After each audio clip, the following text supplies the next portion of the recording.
পরিবারের উপরে শক্ত হন একবার আবু বকর সিদ্দিক রাদিয়াল্লাহু আনহু। পরিবার ঠিক হবে ইনশাআল্লাহ। উনি তো দেওয়ার জন্য বসে আছেন। আর রাতে একটু চাইতে শিখবেন। দিলে চাইলে খুশি, আর না চাইলে বেজার। চাইলে খুশি কে? আল্লাহ। না চাইলে বেজার কে?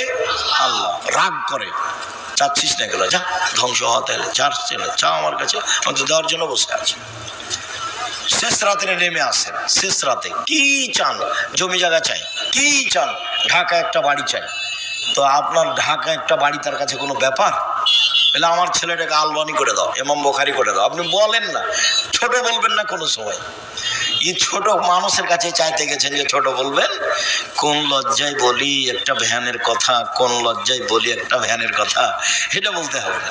বলতে হয় যে ঢাকা একটা বাড়ি করে দাও। দুনিয়া যদি কিছু চাইতে হয়, ছেলেটাকে আলবানি করে দাও, বুখারী করে দাও, ইমাম বুখারী।